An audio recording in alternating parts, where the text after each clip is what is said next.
Hello दोस्तों, नमस्कार। आप सभी को टॉपर स्टडी सेंटर में स्वागत है। आज हम स्टार्ट करने वाले हैं एनसीईआरटी चैप्टर यानी एनसीईआरटी प्रश्नावली एक, जिस प्रश्नावली का नाम है वास्तविक संख्या। तो दोस्तों इस वीडियो में बने रहिएगा आप, क्योंकि इस वीडियो में वास्तविक संख्या की ए टू जेड प्रॉब्लम को सॉल्व करने की हम कोशिश करेंगे। इसलिए इस चैप्टर में आप शुरू से लास्ट तक अवश्य बने रहिएगा, जिसमें प्रश्नावली 1.1। चलिए हम देखते हैं। पहले क्वेश्चन है, प्रश्न संख्या यूक्लिड विभाजन एल्गोरिदम का प्रयोग से एचसीएफ ज्ञात कीजिए। यूक्लिड विभाजन एल्गोरिदम के प्रयोग से एचसीएफ ज्ञात कीजिए, यानी जिसमें पहला क्वेश्चन 135 और 225, 196 और 38,220 और 867 और 255, ऐसे 3 क्वेश्चन दिया है। तो आइए हम हल करके देखते हैं इसको। जिसमें पहला क्वेश्चन है 135 और 225। तो इसमें सबसे पहले ढूंढेंगे जो बड़े वाला कौन है, 225, जिसको हम भाज्य मान लेंगे, और छोटे वाले को भाजक मान लेंगे, यानी ए मान लेंगे 225 को और बी मान लेंगे 135 को। तो बड़ी संख्या को पहले ढूंढना, जिसमें यूक्लिड ने एक समीकरण दिया ए बराबर बी क्यू प्लस आर, जिसको हम लोग जानते भी है, ए भाज्य बराबर भाज्य गुणित भागफल प्लस शेषफल, उसी को ए बराबर बी क्यू प्लस आर। तो जानते 225 क्या हो गया, 225 हो गया भाज्य और 135 हो गया भाजक। तो 135 से 225 में भाग करते हैं, महत्व में क्या होता है, जब इसको शेषफल बचता है उसे काटते जाते हैं, जब शेषफल 0 होता है तो इसका जो भाजक होता है वो एचसीएफ होता है। सिर्फ ऐसे 135 से 225 में भाग के, तो भागफल कितना बचा, 1, और शेषफल कितना बचा, 90। तो 135 यानी 90 गुने 1 यानी 45, शेषफल 45 बचता है और भागफल 1, यानी फिर 45 से 90 में भाग के तो शेषफल भागफल 2 और शेषफल 0। जब शेषफल 0 आ जाता है तो उसका भाजक क्या होता है, एचसीएफ होता है, इसका भाजक 45। सेम ऐसे ही दूसरा 196 और 38,220, इसमें भी क्या करें, इसमें भी पहले बड़े वाले ढूंढेंगे, जैसे 38,2020 ये बड़ा संख्या और 196 छोटा संख्या है, यानी 38,220 को भाज्य मान लेंगे, यानी ए बराबर 38,2020 220 और बी बराबर 196। तो क्यों निकालेंगे, यानी भाज्य के इसमें 195 से यदि हम गुना करते हैं तो 38,220 और शेषफल 0 बचता है, यानी एचसीएफ इसका 196 हो जाएगा। जैसे कि आपको आगे सिस्टम से बना करके भी दिखाएं, जैसे कि इसमें ए बड़ी संख्या को भाज्य मान ली और छोटी संख्या 196, इसको एल्गोरिथम भाग विधि से यदि हम करते हैं तो ए बराबर बी क्यू प्लस आर। तो 100 यानी 38 इतना भाज्य हो गया और ये भाजक 196, भागफल 195, शेषफल 0 आता है, तो यहाँ पे एचसीएफ हो जाएगा कितना, 196। इसी तरह आप तीसरा को भी सोल्व कर सकते हैं, 867 और 255 को सेम ऐसे ही करना। इसका प्रश्नावली चलते हैं हम 2। दर्शाइए कि कोई भी धातु विषम पूर्णांक 6q+1 या 6q+3 या 6q+5 के रूप का होता है, जहाँ q कोई पूर्णांक है। तो दर्शाना ए बराबर, प्रूव करके दिखाना, ए बराबर 6q, ए बराबर 6q+1 6q+3 6q+5। तो माना कोई धातु विषम पूर्णांक जहाँ b बराबर 6 से होगा, जब हम 6 को a को विभाजित करते हैं तो शेषफल 0 1 2 3 4 5 पाते हैं। इसका जहाँ 0 less than equal R less than equal B, जहाँ ए विषम संख्या है इसलिए शेषफल भी विषम संख्या ही प्राप्त होगा। शेषफल होगा 1 या 3 या 5। यूक्लिड विभाजन एल्गोरिथम का प्रयोग हम पाते हैं, ए बराबर 6u+1 6u+3 और 6u+5। ठीक, चलिए अगला क्वेश्चन देखते हैं। प्रश्न संख्या, किसी परेड में 616 सदस्यों वाली एक सेना की टुकड़ी को 32 सदस्यों वाले एक आर्मी बैंड के पीछे मार्च करता है। दोनों समूहों को समान संख्या वाले स्तंभों में मार्च करना है, तो उन स्तंभों की अधिकतम संख्या क्या होगी जिसमें वे मार्च कर सकते हैं। तो हाइस्ट कॉमन फैक्टर यानी एचसीएफ निकालना है। सबसे पहले इसमें करेंगे क्या, स्तंभों की अधिकतम संख्या यानी एचसीएफ 616 और 32 का एचसीएफ निकालने के लिए, जैसे कि हम क्या किए, इसमें बड़ी संख्या 616 है जिसको भाज्य मान ली, छोटी संख्या 32 जिसको भाजक मान ली। इसमें यूक्लिड एल्गोरिथम भाग विधि से ए बराबर बी क्यू प्लस आर, यानी ए का मान कितना 616, जब 32 से 616 में भाग करें तो 19 और शेषफल बचता है 8। फिर करेंगे हम 32 को भाज्य मान लेंगे और 8 को भाजक मान लेंगे, फिर इसको करेंगे, यानी 8 से 32 में किए तो 8 चौक 32, यानी इस यहाँ पे शेषफल 0 आ गया। तो जब 0 आ जाता है तो जो इसको भाजक होता है वो एचसीएफ होते हैं, एचसीएफ इसका 8 है ना, एचसीएफ कितना निकला 8, यानी इसलिए स्तंभों की संख्या कितनी होगी 8। चलते नेक्स्ट क्वेश्चन में। प्रश्न संख्या 4, यूक्लिड विभाजन परिमेयिका का प्रयोग करके दर्शाइए किसी धातु पूर्णांक का वर्ग किसी पूर्ण m के लिए 3m या 3m के +1 के रूप का होता है। तो दर्शाना हमें a² बराबर 3m, a² बराबर 3m 3m+1। तो इसको हम क्या करेंगे, सबसे पहले वैसे ही ए बराबर बी क्यू प्लस आर, माना कि कोई धनात्मक पूर्णांक है जहाँ बी बराबर 3 और आर बराबर 0 1 2 3, क्योंकि जब भाजक 3 है तो हमेशा जो शेषफल होता है 3 से कम ही बचता है, यानी 0 1 2, क्योंकि 0 less than equal 8 less than 3। तब ए बराबर 3q प्लस आर कुछ पूर्णांक के लिए क्यू ग्रेटर देन इक्वल 0, इसलिए ए बराबर 3q + 0, 3q + 1 और 3q + 2। अब हम पाते हैं कि ए स्क्वायर बराबर 3q + 0, ऐसे 3q + 1 का स्क्वायर और 3q + 2 का स्क्वायर। यहाँ पे ए स्क्वायर बराबर 3 का स्क्वायर करेंगे 9 के स्क्वायर, न क्यू स्क्वायर, न क्यू प्लस ए प्लस बी का होल स्क्वायर तोड़ देंगे, इसको ए प्लस बी का होल स्क्वायर पे हम तोड़ते हैं, तो इस तरह की कंडीशन हमारे पास प्राप्त होती है। यदि हम बराबर इतना इतना करते हैं तो इतना आता है, तो हम पाते हैं ए स्क्वायर बराबर 3m + 1 और 3m + 2। अगला क्वेश्चन देखते हैं दोस्त। यूक्लिड विभाजन प्रेमिका का प्रयोग करके दर्शाइए कि किसी धनात्मक पूर्णांक का घन 9m + 1 या 9m + 8 के रूप का होता है। तो मान कि ये कोई धनात्मक पूर्णांक है, यूक्लिड विभाजन प्रेमिका का प्रयोग करने से बराबर bq + 8, यानी भाज्य बराबर भाजक गुणित भागफल प्लस शेषफल, यानी 0 less than equal 8 less than b। तो जब b बराबर हम 9 रखते हैं तो a बराबर 9q + 8, जहाँ 0 less than equal 8 less than equal 9। तो जब r इक्वल 0 हो तो a बराबर 9q + 0, यानी 9q, यानी 9 क्यूब करेंगे तो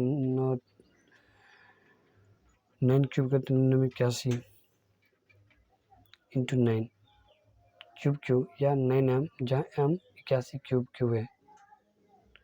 अब यहाँ पे जब r बराबर 1 हो तो a बराबर 9q + 1, a क्यू बराबर 9q + 1 का cube 9 into 81 cube plus 27 Q square plus 3q + 1, तो 9m + 1, जहाँ m बराबर 81 cube plus 27 Q square plus 3q। जब r बराबर 2 हो तो a बराबर 9q + 2, a क्यू बराबर 9q + 2 के होल क्यूब 9, इतना जब आता है फिर इसको 9m + 2, यानी कि 9m + 2 करते हैं, फिर जहाँ m बराबर 81 क्यूब प्लस इस सब के बदले में मान लिया हम m, तो 9m + 2।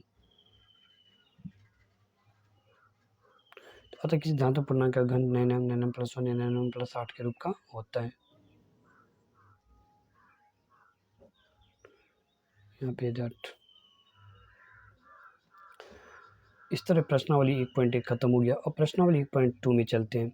दोस्तों प्रश्नावली 1.2 में कार्य पहला क्वेश्चन, निम्नलिखित संख्याओं के अभाज्य गुणनखंड के रूप में व्यक्त कीजिए। जो भी संख्या दे उसको अभाज्य गुणनखंड के रूप में व्यक्त करना है हमें।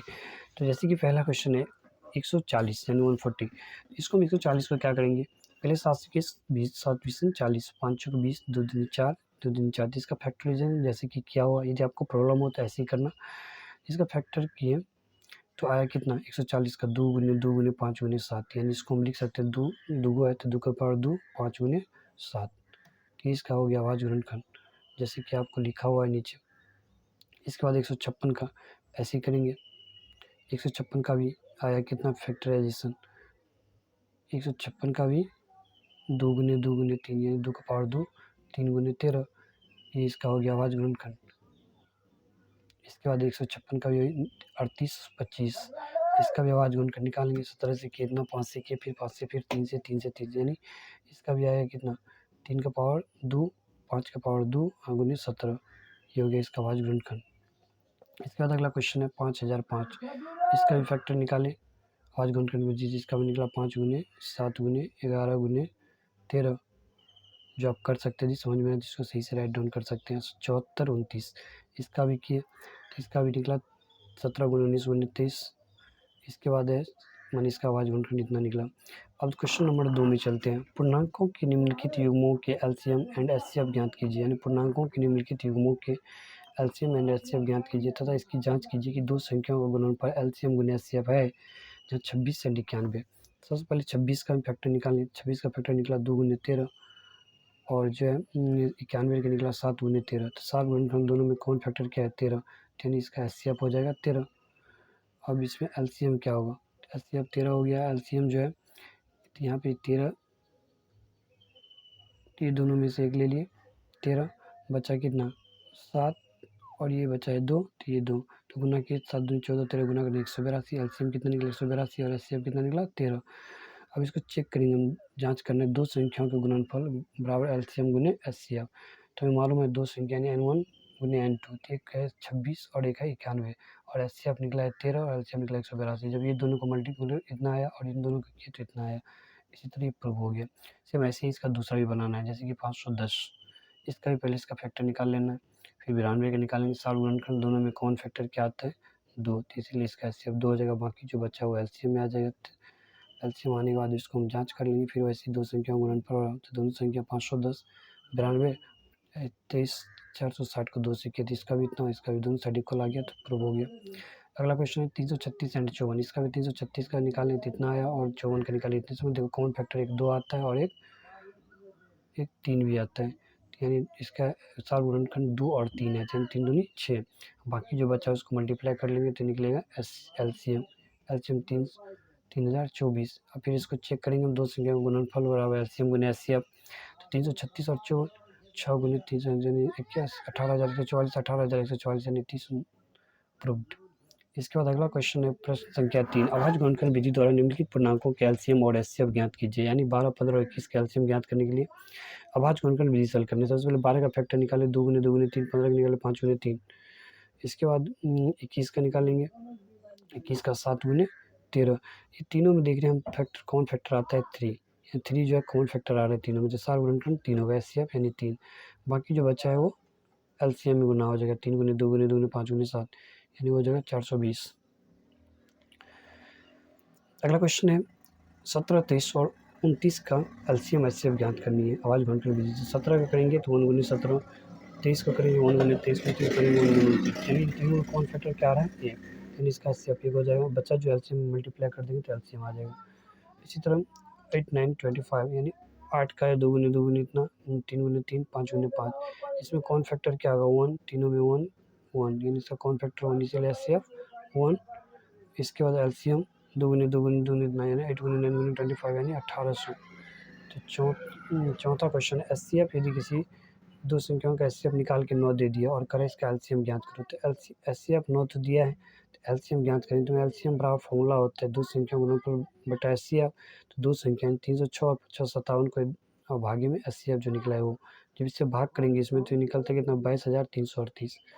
अगला क्वेश्चन है क्वेश्चन नंबर 5, जांच कीजिए कि क्या किसी प्राकृतिक संख्या n के लिए संख्या 6n अंक 0 पर समाप्त हो सकती है। तो 6n का अभाज्य गुणनखंड यानी 2 गुने 3m।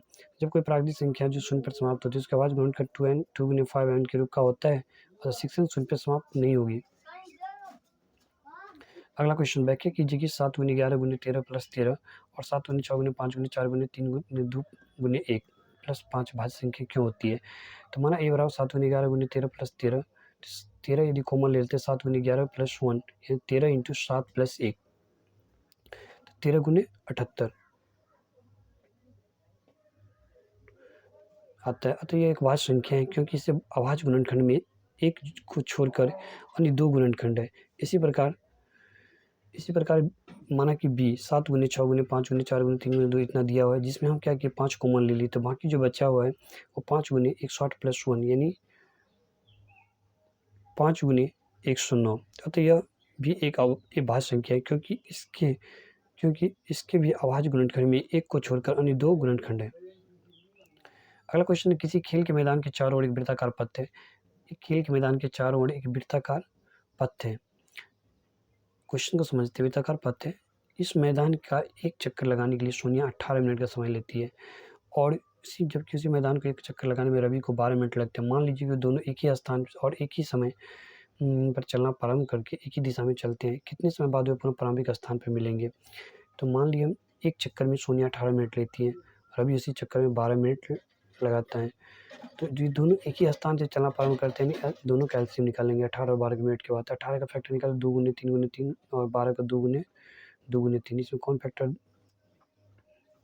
कितना आता है, तो कौन फैक्टर 2 गुने 3 यानी एचसीएफ कितना आया 3 दूनी 6। तो एलसीएम निकाल लिया हमें, तो 18 गुने 12, एलसीएम बराबर होता है दो संख्याओं गुणनफल, तो दो संख्याओं गुणनफल 18 गुने 12, 6 किए तो 6 दूनी 12, 36 18 दूना 36 मिनट, यानी दोनों एक ही स्थान पे कब मिलेंगे 36 मिनट बाद, पुनः प्रारंभिक स्थान मिलेंगे 36 मिनट बाद। इस तरह से प्रश्नावली 1.2 भी खत्म हो गया। अब चलते हैं अगला प्रश्नावली 1.3, जिसमें आप लोग पीछे यदि आप लोग पढ़े भी होंगे परिमेय और अपरिमेय संख्या के बारे में। आज उससे रिलेटेड क्वेश्चन हम लोग सॉल्व करने जा रहे हैं, जिसमें पहला क्वेश्चन है सिद्ध कीजिए कि √5 एक अपरिमेय संख्या है। तो हम जैसे कि सिद्ध करना है कि √5 एक अपरिमेय संख्या है, तो सबसे पहले क्वेश्चन को पढ़ते हैं हम। इसमें कह रहा है √5, जबकि हम जानते हैं कि अपरिमेय संख्या है, बस इसको प्रूव करके हमको दिखाना है, इसके विपरीत मान लेना है। सबसे पहले इसको उल्टा मान लेना है, यह अपरिमेय संख्या, तो इसको मान लेंगे हम यह एक परिमेय संख्या है। क्या मानना है हमको, ये एक परिमेय संख्या है। यदि हम किसी भी परिमेय संख्या को p/q के रूप में व्यक्त कर सकते हैं तो उसको हम p तथा q के दो पूर्णांक है व्यक्त कर सकते हैं। जहाँ पे क्यू डज नॉट इक्वल 0 होनी चाहिए, इसलिए पी क्यू बराबर √5 यानी पी तथा क्यू को वेनिस्ट 1 कर विभाजित करने पर √5 के बटा बी प्राप्त कर सकते हैं, जहाँ ए और बी अभाज्य है यानी को प्राइम जिसको बोलते हैं। तो यहाँ पे क्या होगा, √5 बराबर ए बटा बी, यानी इसको जब क्रॉस मल्टीप्लिकेशन तो √5 बी बराबर ए दोनों तरफ वर्ग करेंगे तो बी स्क्वायर बराबर ए स्क्वायर बाय 5, जहाँ 5 ए स्क्वायर को विभाजित करता है तो 5 ए को भी विभाजित करेगा, समीकरण पहला। अब पढ़ में पॉइंट 3 के अनुकूल अतः ए बराबर 5 सी मान लिए, क्योंकि 5 ए द्वारा विभाजित होता है, ए का 5 कोई गुणनखंड है, तो 5 बी स्क्वायर बराबर ए स्क्वायर में ए बराबर 5 सी, तो 5 बी स्क्वायर बराबर 5 सी स्क्वायर, 5 बी स्क्वायर बराबर 25 सी स्क्वायर, यानी बी स्क्वायर बराबर इतना निकलता है सी स्क्वायर बी स्क्वायर बराबर 5, जहाँ 5 बी स्क्वायर को विभाजित करता है अतः 5 बी को भी विभाजित करेगा। एक परिमेय 1.3 द्वारा समीकरण 1 और 2 में हम पाते हैं कि 5 ए तथा बी दोनों को विभाजित करता है, जिसमें 5 एक वेनिस्ट वन खंड है। इससे हमारी इस तथ्य का विरोधाभास प्राप्त होता है कि ए तथा बी में एक के अतिरिक्त कोई वेनिस्ट वन खंड नहीं है। यह विरोधाभासी परिणाम हमारे गलत कल्पना से प्राप्त हुआ है कि अतः √5 एक अपरिमेय संख्या है। अगला है इसी का सिद्ध कीजिए कि 3 + 2 √2 एक अपरिमेय संख्या है। इसके विपरीत इसको भी मान लेंगे वैसे ही, 3 + 2 √2 एक अपरिमेय संख्या है। हम किसी भी परिमेय संख्या को p/q के रूप में व्यक्त कर सकते हैं, जहाँ p तथा q दो पूर्णांक q डज नॉट इक्वल 0 होनी चाहिए। इसीलिए p/q 3 + 2 √2 और p और q तथा वेनिस्ट वन खंड विभाजित कर एक अभाज्य संख्या a तथा b को प्राप्त करते हैं, जैसे 3 + 2 √5 a बटा b, तो 2 √5 बराबर a बटा b माइनस 3 यानी 2 √5 a minus 3b by b, तो √5 बराबर a माइनस 3b, ये 2 यहाँ पे चले गए तो 2b, चूँकि a तथा b पूर्णांक है और 2 तथा 3 भी पूर्णांक है, इसीलिए a माइनस 3b बटा 2 एक परिमेय संख्या है, जबकि बायां पक्ष √5 एक अपरिमेय संख्या है। इसके विरोधाभासी परिणाम प्राप्त होता है कि √5 एक परिमेय संख्या है। परिमेय संख्या अपरिमेय संख्याएं कभी भी इक्वल नहीं होती, इससे विरोधाभासी परिणाम हमारी मान्यता गलत है। अतः √3 √5 एक परिमेय संख्या नहीं है, 3 + 2 √5 एक अपरिमेय संख्या है। अगला क्वेश्चन सिद्ध कीजिए कि निम्नलिखित संख्या अपरिमेय है कि नहीं। तो जैसे हम लोग ऊपर सिद्ध किए 1 2 3 क्वेश्चन है, इसको भी वैसे ही हमें सोल्व करनी है।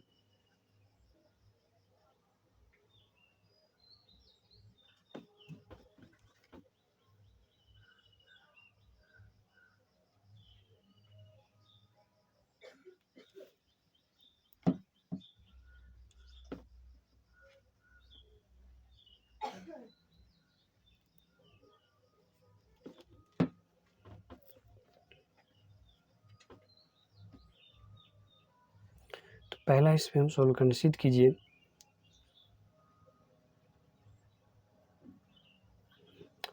कि एक बटा सिद्ध करनी है 1/√2 अपरिमेय संख्या है। इसके विपरीत मान लीजिए 1/√2 एक परिमेय संख्या है। हम किसी भी परिमेय संख्या को p/q के रूप में व्यक्त कर सकते हैं, जहाँ p तथा q दो पूर्णांक है, q डज नॉट इक्वल 0, इसीलिए p/q बराबर 1/√2, p तथा q को वेनिस्ट गुणनखंड से विभाजित करके 1/√2 यानी a बटा b प्राप्त कर सकते हैं, जहाँ a और b अभाज्य है। तो 1/√2 बराबर a बटा b, तो b बराबर a√2,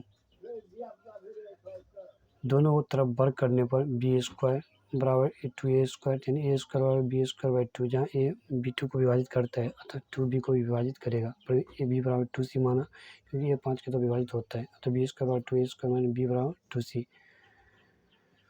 2c² बराबर 2a² यानी 4c² बराबर 2a² 2c² बराबर a², c² बराबर a² बाई 2। इस तरह से हम देखते हैं जहाँ a2 को विभाजित करता है अतः 2a को भी विभाजित करेगा। तो प्रमेय 1.0 समीकरण पहला था दूसरा में हम पाते हैं कि 2a तथा b दोनों को विभाजित करता है, जिसमें 2a को वेनिस्ट वन खंड है। इससे हमारी इस तथ्य का विरोधाभास प्राप्त होता है कि a तथा b में एक के अतिरिक्त कोई भी वेनिस्ट वन खंड नहीं है, क्योंकि हमने a तथा b को सहभाज्य प्राप्त किया था। यह विरोधाभासी परिणाम हमारी गलत मान्यता को प्राप्त हुआ है, अतः √5 एक अपरिमेय संख्या है। ठीक, चलिए अगला देखते हैं। इसी का दूसरा सिद्ध कीजिए कि 7√5 एक अपरिमेय संख्या है। इसको यदि अमल करते हैं, इसके विपरीत सबसे पहले मान लेंगे, जैसे मानते आए इसके विपरीत मान लीजिए कि 7√5 एक परिमेय संख्या है। हम किसी परिमेय संख्या p/q के रूप में व्यक्त कर जाए q डज नॉट इक्वल 0, इसलिए p/q बराबर इतना लिख सकते हैं। और वाइनेट स्टूडेंट कर इसको भी प्राप्त सहभाज्य के रूप में हम प्राप्त कर सकते हैं। तो 7√5 बराबर इतना यानी a बाई 7b बराबर √5। यहाँ भी वही प्राप्त चुकी a तथा b पूर्णांक और 7b पूर्णांक है। तो यहाँ भी हम देख रहे हैं क्या चीज़, इसलिए 1 बटा इतना परिमेय संख्या, जबकि दायां पक्ष अपरिमेय संख्या, जो कि परिमेय संख्या अपरिमेय संख्या के बराबर कभी नहीं होता है, तो हमारी मान्यता गलत है। 7√5 7√5 एक अपरिमेय संख्या नहीं है, ये क्या है, एक अपरिमेय संख्या। इसी का अगला है, सिद्ध कीजिए कि 6 + √2 अपरिमेय संख्या है। इसके विपरीत मान लेंगे जैसे हम मानते हैं, तो यहाँ पी क्यू बराबर 6 + √2, पी तथा क्यू इसको a/b के रूप में लिख सकते हैं, यानी √2 बराबर a/b - 6। यहाँ भी हम देख रहे हैं वही कंडीशन आ रही है, यानी √2 बराबर इतना बाई इतना, जहाँ a और b पूर्णांक है, इतना परिमेय संख्या है, बाकी जो बायां पक्ष है अपरिमेय संख्या है। तो हम जानते हैं परिमेय संख्या और ये बाकी जो पक्ष यानी ये अपरिमेय और ये परिमेय, कभी परिमेय अपरिमेय संख्या के बराबर नहीं होता है, अतः हमारी मान्यता गलत है। 6 + 2√5 एक अपरिमेय संख्या है, तो 6 + √5 एक अपरिमेय संख्या है। इस तरह से आप लोगों के ये चैप्टर भी खत्म हो गया। अब अगला प्रश्नावली 1.4, इसमें कह रहा बिना लंबी विभाजन प्रक्रिया बताएं कि निम्नलिखित परिमेय संख्या को दशमलव प्रसार शांत है या अशांत। बिना भाग दिए हुए बताना है इन सारी प्रक्रियाओं को दशमलव प्रसार शांत है या अशांत। यानी शांत अशांत का मतलब ये था, जब इस शेष में भाग देंगे तो पूर्व तक कट जानी चाहिए, शेषफल 0 आनी चाहिए। जिसमें 0 आ गया वो शांत है, जिसमें 0 नहीं आया वो अशांत है। बशर्ते इसमें कह रहा है बिना भाग दिए बताएं कि शांत है या अशांत। तो चलिए आइए बनाते हैं। इसमें यूक्लिड ने एक परिमेय दी है, जिसका जो यानी कोई भी इस सारी कुछ परिमेय संख्या के रूप में, यानी p/q के रूप में, p/q के रूप में, तो इसमें क्या होगा, यानी p/q। तो यूक्लिड ने बताया q बराबर 2n और 5m के रूप का यदि आ जाता है तो क्या होगा, शांत, और यदि नहीं आता है तो अशांत। यूक्लिड ने ये बता दिया। सबसे पहले हम इसमें देखेंगे क्यू का मान क्या है, 3125। 3125 का क्या करेंगे, आवाज़ गुणनखंड निकाल लेंगे। तो 3125 का आवाज़ गुणनखंड निकाले तो कितना निकला, 5 की पावर 5, यानी हर आवाज़ गुणनखंड 5 की पावर 5 है। इसमें 2m और 5m के रूप में व्यक्त किया जा सकता है, अतः यह एक शांत दशमलव प्रसार होगा। 2 और 5m के रूप में क्यू का मान आना चाहिए। दूसरा है 17/8, तो यहाँ 17/2 × 2, यानी इसमें भी 2 का पावर 3, ये भी 2 का पावर 3 और 5 का पावर 0, ये 2n 5m के रूप को फॉलो करता है, इसलिए ये भी क्या होगा, शांत होगा। इसका भी दशमलव प्रसार शांत होगा। अगला है तीसरा, इसमें हम देख रहे हैं क्या चीज़, 2n और 5m के रूप का नहीं आता, क्योंकि इसको p/q नीचे वाले का आवाज़ गुणनखंड निकालें तो 5 × 7 × 13, क्योंकि इसमें 7 और 13 जो कि नहीं आना चाहिए। 2 और 5 के अलावा दूसरा यदि कुछ भी आता है तो क्या होगा, अशांत होगा, इसलिए इसका दशमलव प्रसार अशांत होगा। अगला है 15/16, यानी 1600 के जो आवाज़ गुणनखंड निकालें तो ये क्या आता है, 2 का पावर 6 और 5 का पावर 2, जो कुछ भी आया तो यानी 2n और 5m के रूप का तो आ रहा है, इसका मतलब ये क्या होगा, शांत होगा, यानी ये 10 का दशमलव प्रसार शांत होगा, शांत, क्योंकि 2n और 5m के रूप को फॉलो करता है। अगला क्वेश्चन देखते हैं, 29/343, यानी 343 का यदि हम आवाज़ गुणनखंड निकालते 7 × 7, यानी 2n और 5m के रूप का तो नहीं आ रहा है, तो ये अशांत होगा। ठीक, अगला क्वेश्चन देखते हैं हम, 2n और 5m के रूप के व्यक्त नहीं किया जा सकता, इसलिए 29/343 दशमलव प्रसार शांत नहीं होगा। अगला 23/2 का पावर 3 5 का पावर 2, तो यहाँ 2 का पावर 3 और 5 का पावर 2, यानी ऑलरेडी ये किस फॉर्म में है, 2n 5m के रूप में है, इसलिए शांत होगा। अब 129/2 का पावर इतना और 5 का पावर इतना और 7 का पावर इतना, यानी ये भी 7 इसमें जो कि 2n 5m के रूप के विरोधाभास है, रूप का नहीं व्यक्त नहीं किया जा सकता, इसलिए शांत दशमलव प्रसार नहीं है। अगला है 6/15, यहाँ पर देखते हैं 2 × 3 और 5 × 3, तो 3 से 3 कट गया तो 2/5, यानी 2 का पावर 0 बल्कि 5 का पावर 1 तो आ रहा है, तो इसका मतलब ये भी शांत होगा। इसके बाद है 35/50, यानी 50 का हम फैक्टर निकालते हैं तो हमें आता है कितना, 5 × 5 × 2, यानी 5 का पावर 2 गुने 2, यानी ये शांत होगा, क्योंकि 2 का पावर m और 5 का पावर m के रूप का आ रहा है, इसलिए ये शांत होगा।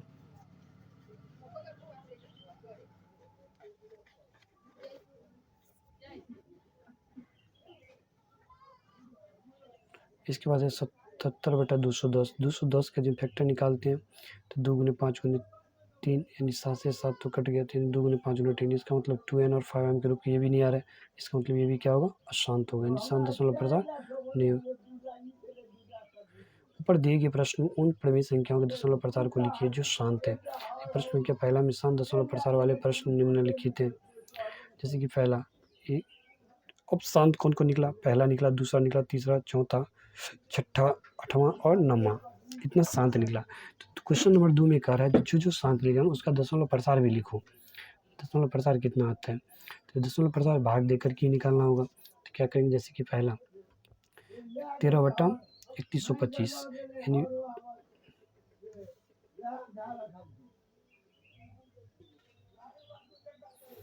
13/3125 हर का अभाज्य गुणनखंड करने पर 5 × 5 × 5 यानी 5 का पावर 5।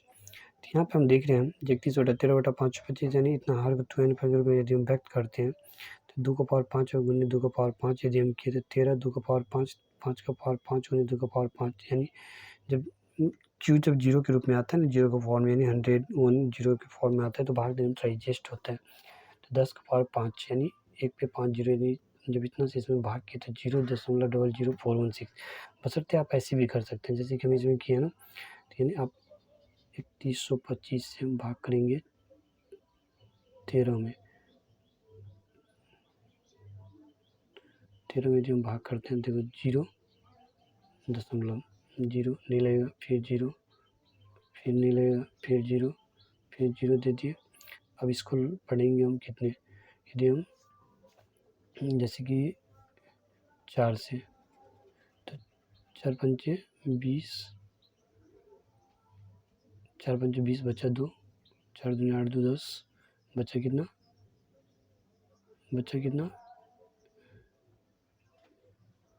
4 दूनी 8 2 10 बचा 1 4 1 4 1 5 और 4 तिया 12 0 0 10 5 5। अब फिर इसको करेंगे हम कितना से 1 से 3125 ऐसे आप भाग करना तो बचता है 0.00416 ऐसे आएगा। एक बार और करेंगे 6 पे जाके कट जाएगा यानी 0 आगे दशमलव प्रसार जो यहाँ पे आता है वो लिख देंगे, ये दशमलव प्रसार होगा। इसी तरह आप दूसरा को भी सॉल्व कर सकते हैं। 17/8 है, इसमें भी आप यदि फैक्टर नहीं करना चाहते हैं यदि इस तरह भी कर सकते हैं, अदरवाइज आप क्या करेंगे 8 से ऐसे ही 17 में भाग कर देंगे तो 8 × 8 तो कितना होगा, नहीं 8 दूनी यानी इसमें करेंगे 8 दूनी 16 बचा कितना 1 दशमलव डालेंगे 0 8 × 8 बचा कितना 2 0 8 दूनी 16 बचता कितना है 4 फिर 0 8 पंचे 40 2.125 निकला इतना। आप ऐसे भी डायरेक्ट भाग कर सकते हैं, ठीक, जो दशमलव प्रसार हो गया। सेम ऐसे भी इसमें भी करेंगे तो इसका दशमलव प्रसार भी कितना आएगा 0.009375। ऐसे ही आप इसका भी यानी 6/15 है, इसको भी यदि आप भाग करते हैं 0.4 जैसे कि देखो यानी 15 से यदि 6 भाग करें तो 0. अब 15 चुकी 60 कितना निकला दशमलव प्रसार 0.4। तब ऐसे कर सकते हैं। इसके बाद 35/50 इसमें यदि हम भाग करेंगे तो 0.7। इस तरह से आप लोगों का ये चैप्टर ख़त्म हो गया। अब चलते हैं हम लोग, इस तरह से आप लोगों को वास्तविक संख्या खत्म हो गई दोस्त। अब मिलते हैं नेक्स्ट वीडियो में एक नए टॉपिक्स यानी अगले चैप्टर लेकर के आ रहे हैं। तब तक के लिए जय हिंद, बने रहिएगा मेरे साथ। यदि आपको इस वीडियो से यदि आप चाहते हैं अच्छी लर्निंग लेने के लिए तो कॉपी पेन लेकर के जो भी क्वेश्चन बताएं यदि आपको समझ में आ गया है तो ठीक, नहीं तो पुनः उसको देखिए और अच्छे से नोट्स बनाएं और उसको बार बार प्रैक्टिस करें। साथ ही अपने दोस्त फ्रेंड को ज़रूर शेयर करें। इतना ही नहीं, आपके अच्छे भविष्य के लिए मैं भगवान से दुआएं करता हूँ, कामना करता हूँ ताकि आप अच्छे से अच्छे पढ़ाई कर सकें और अच्छे से अच्छे नंबर से आप अपने बोर्ड एग्जाम में पास कर सकें। थैंक यू दोस्त, मिलते हैं नेक्स्ट वीडियो में। ऐसे ही बने रहिएगा मेरे अगले वीडियो के इंतजार के लिए। आप यूट्यूब चैनल को सब्सक्राइब जरूर कीजिएगा, साथ साथ बेल आइकन जो नोटिफिकेशन है उसको भी ज़रूर दबाइएगा। थैंक यू दोस्त।